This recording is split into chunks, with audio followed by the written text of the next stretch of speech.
আসসালামু আলাইকুম। বিসমিল্লাহির রহমানির রহিম। আমি বাংলাদেশ পুলিশের একজন কর্মকর্তা এসআই মাসুদ রানা।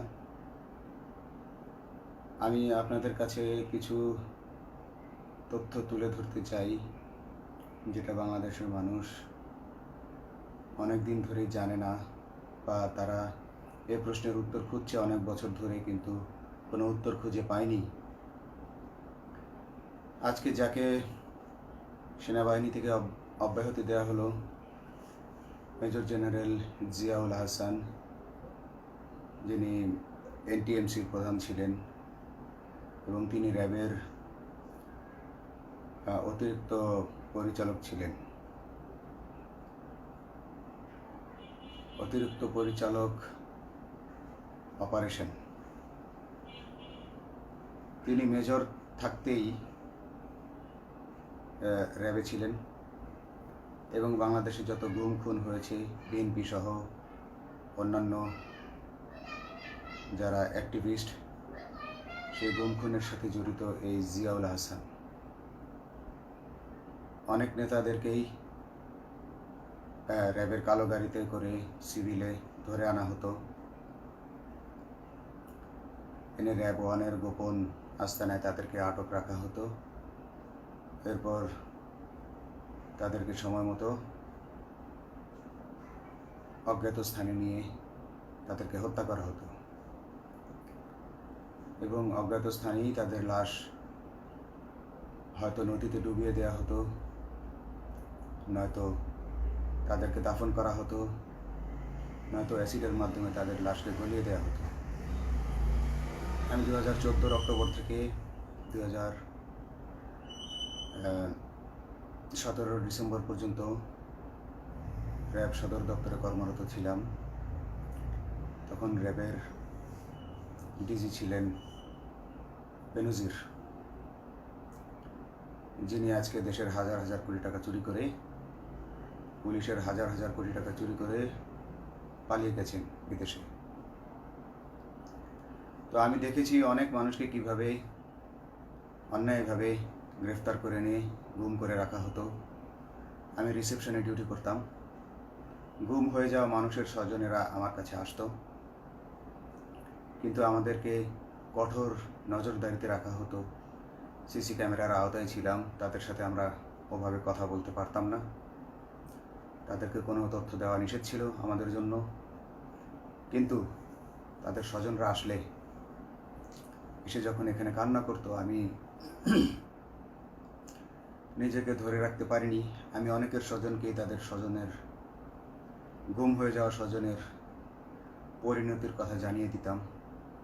বিশেষ করে যাদেরকে মেরে ফেলা হতো, খুন করা হতো, তাদেরকে আমি খারাপ সংবাদটা দিতাম না। কিন্তু যাদেরকে বন্দি করে রাখা হতো, যেমন বিএনপি নেতা সালাউদ্দিন আহমেদকে যখন অ্যারেস্ট করে আনা হলো, তিনি অ্যারেস্ট করার সময় ধস্তাধস্তিতে মাথায় আঘাত পেয়েছিলেন। তাকে র্যাব ওয়ানের গোপন কক্ষে আটক করে রাখা হয়েছিল দীর্ঘদিন। এরপর তাকে এক সময় ভারতে পাচার করে দিয়ে আসা হয়। তাকে অজ্ঞাত কারণে হত্যা করা হয়নি। তার ফ্যামিলি এসেছিল, তার স্ত্রী হাসিনা আহমেদ, তার ভাই গিয়াসউদ্দিন আহমেদ। ওনারা আমার কাছে বেশ কয়েকবার এসেছেন। আমি কয়েকদিন ওনাদের এই উদ্বেগ, উৎকণ্ঠা আমার সামনে বসে কান্নাকাটি দেখে আমি থাকতে পারিনি। আমি ওনাদেরকে কৌশলে আমার ফোন নাম্বার দিয়ে আমি ওনাদের সাথে দেখা করে ওনাদেরকে জানিয়ে দিই যে সালাউদ্দিন সাহেবকে হত্যা করা হয়নি, উনি জীবিত আছেন এবং ওনাকে হত্যা করার সিদ্ধান্ত নেওয়া হয়নি। এই সিদ্ধান্তগুলো যিনি নিতেন তিনি হচ্ছেন বর্তমানে মেজর জেনারেল জিয়াউল হাসান, যাকে আজকে অব্যাহতি দেওয়া হয়েছে। শুধু অব্যাহতি যদি দেওয়া হয়, তাকে যদি বিচারের মুখোমুখি করা না হয়, তাহলে এই আন্দোলনের, এই স্বাধীনতার কোনো মূল্য থাকবে না। আমি আজকে আর কাউকে ভয় পাই না। আমি আজকে বিশ্বাস করি যে আজকে আমাকে এই সত্য বলার জন্য কেউ গুম করে দিতে পারবে না, এই সত্য বলার জন্য কেউ আমাকে অ্যারেস্ট করবে না। সেই কারণে আমি বুকে সাহস নিয়ে আজকে কথাগুলো বলছি। আপনারা যারা বিএনপি নেতা ইলিয়াস আলীর অপেক্ষায় আছেন, তাদের জন্য দুঃখজনক সংবাদ। তাকে অনেক আগেই হত্যা করা হয়েছে। তাকে পতেঙ্গা সমুদ্র সৈকত দিয়ে কড়া পাহারায় সাগরের মাঝখানে নিয়ে স্পিড বোটের মাধ্যমে মুখে পলিথিন পেঁচিয়ে হত্যা করে, তার পেট ছুরি দিয়ে ছিদ্র করে, তাকে পাথর দিয়ে বেঁধে সাগরে ডুবিয়ে দেওয়া হয়েছে। শুধু ইলিয়াস আলী নয়, অনেক নেতার সন্ধান যারা আজও পাননি। কিছু মানুষ তো ঘর থেকে উদ্ধার হয়েছে, কিন্তু যাদেরকে আপনারা পাননি তাদের সবার এই করুণ পরিণতি হয়েছে। আমি যদিও তারা এই কাজগুলো অতি গোপনে করত এবং র্যাবের অন্যান্য শাখার কর্মরত কর্মকর্তা কর্মচারীরা এটা জানতো না, কিন্তু আমি অত্যন্ত বিচক্ষণভাবে আমি এই খবরগুলো নিতাম, কারণ আমি জানতাম এগুলো একদিন আমি প্রকাশ করতে পারবো। এবং এই দিনটার অপেক্ষায় ছিলাম আজকে এত বছর, মানুষের কাছে সত্য প্রকাশের। বাংলাদেশের মানুষ জানুক যে কারা খুনি, কারা এত মানুষকে খুন করেছে, এই দেশ থেকে এই দেশে ত্রাসের রাজত্ব কায়েম করেছে। তারা মাদকের ক্রস ফায়ারের নামে যে হত্যা ট্র্যাডিশন চালু করেছিল, এই ট্র্যাডিশনের উদ্দেশ্য ছিল বিরোধী দলের লোকজনকে হত্যা করা। কারণ পুলিশ এবং সেনাবাহিনীর অনেকেই মানুষ হত্যা করতে ভয় পেত, তারা এটাতে অভ্যস্ত ছিল না। অনেকেই অনেক সাহসী, কিন্তু একটা মানুষকে হত্যা করার পর তারা আর ঘুমাতে পারতো না, তাই তারা এসব কাজ করতো না। কিন্তু খুনি হাসিনা কিছু মানুষকে এভাবে হত্যা করতে করতে পুরস্কৃত করার মাধ্যমে হত্যা করতে অভ্যস্ত করে ফেলে। তারাই এই গ্রেফতারকৃত এই গুমকৃত মানুষদেরকে গুলি করে হত্যা করত। এবং তারা এতটাই নিষ্ঠুর যে তারা এক একজন কয়েক শত করে হত্যা করেছে। এবং এই মানুষগুলোর সংখ্যা বেশি নয়, কারণ সবাই লাশ দেখতে পারে না। একটা মানুষকে খুন করার পর লাশের যে ছটফটানি এবং মাথায় গুলি করার পর মাথার যে বিকৃত অবস্থা, এই জিনিসগুলো আমাদের অনেকেই আমরা সহ্য করতে পারি না। তাই আমাদের মধ্য থেকে কিছু হায়নাকে বেছে নিয়ে তারা একটা টিম গঠন করে, তাদেরকে র্যাব সদর দপ্তরে বেনজির আহমেদ প্রতি মাসে পুরস্কার দিতে ডাকতেন। এবং প্রত্যেকটা র্যাবের বিভিন্ন শাখায় এরকম দু একজন রাক্ষস ছিল যারা মানুষকে শ্যুট করত, গুলি করত, হত্যা করত এবং গুম করত।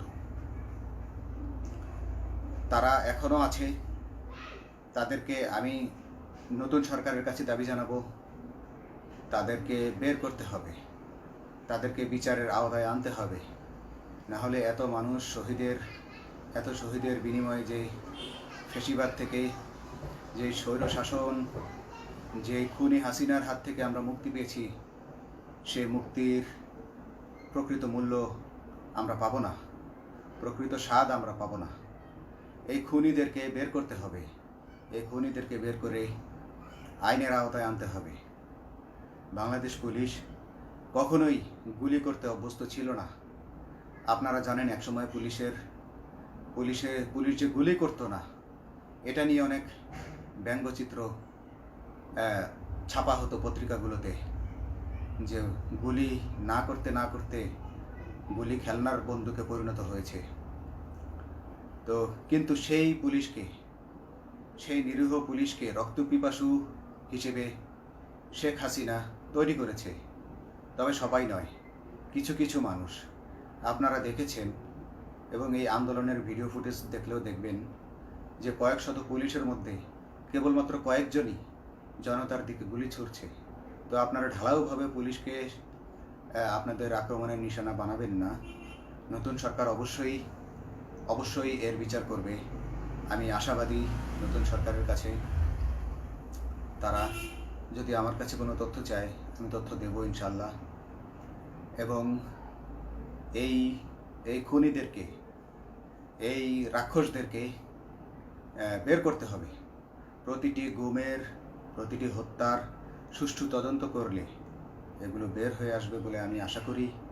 এবং আমি চাই এরা ধরা পড়ুক, এদের বিচার হোক, না হলে এরা যুগে যুগে এই রাক্ষস যুগে যুগে রয়ে যাবে, আমাদের মাঝেই তারা লুকিয়ে থাকবে এবং যুগে যুগেই তারা মানুষের রক্ত পান করেই যাবে। পুলিশ বাহিনী মানুষকে সেবা করবে, এটাই হওয়া উচিত পুলিশের ধর্ম। পুলিশের ধর্ম হবে পুলিশের জন্য, পুলিশ মানুষের জন্য।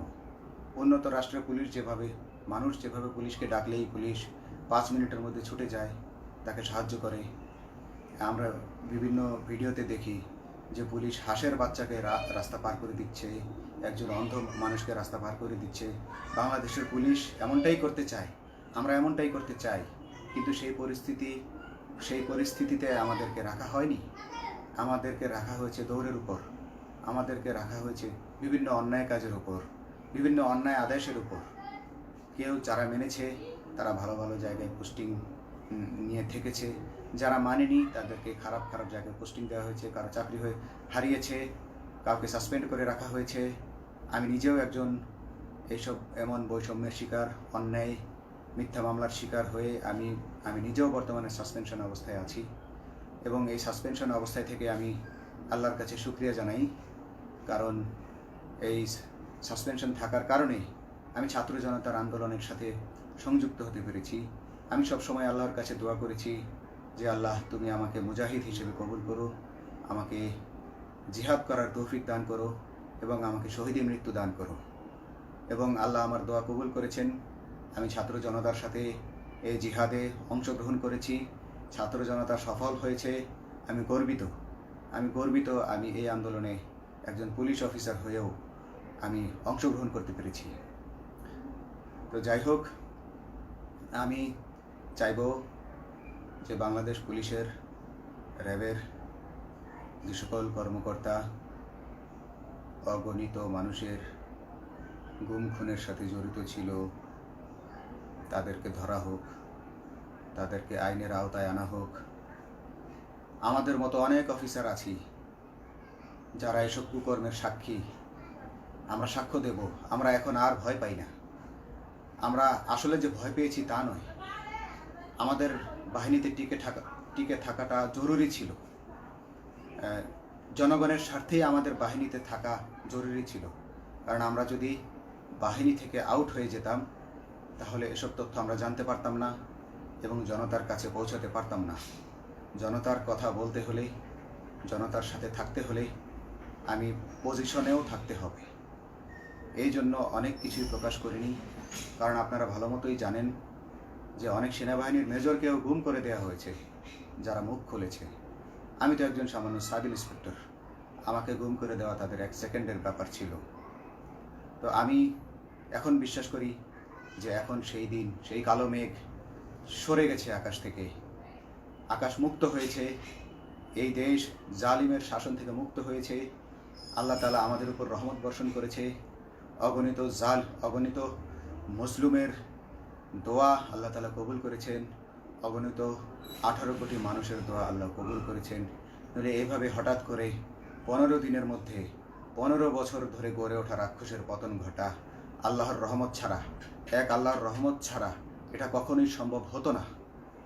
আমি আল্লাহর উপর ভরসা রেখে বলছি, আপনারা নতুন প্রশাসনকে ঢেলে সাজান, পুলিশ বাহিনীকে ঢেলে সাজান। এই সিস্টেমের মধ্যেই, পুলিশের এই সিস্টেমের মধ্যেই গণ্ডগোল আছে, নিয়োগের মধ্যে গণ্ডগোল আছে। আপনারা এই সিস্টেমগুলো পরিবর্তন করুন, আপনারা এই সিস্টেম পরিবর্তনে সাহায্য করুন এবং পুলিশ ডিপার্টমেন্টে যত ডিপার্টমেন্টাল পরীক্ষা আছে এগুলো তুলে দেন। এই ডিপার্টমেন্টাল পরীক্ষাগুলোর মাধ্যমে আমাদের ঊর্ধ্বতনরা আমাদের গলা সবসময় চিপে ধরে রাখে, ঠিক আছে? সেজন্য আমরা তাদের কাছে সবসময় আটকা থাকি। এজন্য আমরা অনেক কিছু বলতে পারি না, অন্যায়ের প্রতিবাদ করতে পারি না।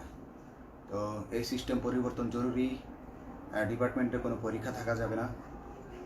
কনস্টেবল হতে যারা একটা নির্দিষ্ট সময় পর তার বিভিন্ন কোর্স করানোর মাধ্যমে তার প্রমোশন হতে হবে। সাব ইন্সপেক্টরে ভর্তি হয়ে 5 বছর পর ইন্সপেক্টর হিসেবে পদোন্নতি পাবে, তার 5 বছর পর সহকারী পুলিশ সুপার হিসেবে পদোন্নতি পাবে। এভাবে আইন পরিবর্তন করতে হবে।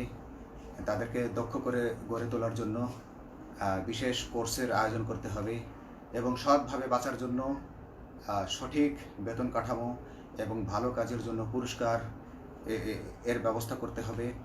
বিভিন্ন যে চোরাই মাল মাদক উদ্ধারের জন্য সেক্ষেত্রেও বিশেষ পুরস্কারের ব্যবস্থা থাকতে হবে এবং বাসস্থান এবং যানবাহন, পুলিশের যেই ব্যয়টা হয় সেটা হচ্ছে বাসস্থান এবং যানবাহন। পুলিশ আমরা নিজের বেতনের টাকা দিয়ে মোটর সাইকেল কিনে চাকরি করতে হয়, এই বিষয়টা যেন না করতে হয় এবং সরকারি বাসস্থান যদি আমাদেরকে দেওয়া হয় তবে আমরা বেতনের টাকা দিয়ে আমরা মানুষকে সেবা দিতে পারবো, সৎভাবে চলতে পারবো এবং দেশের মানুষকে সন্তুষ্ট করতে পারবো ইনশাল্লাহ।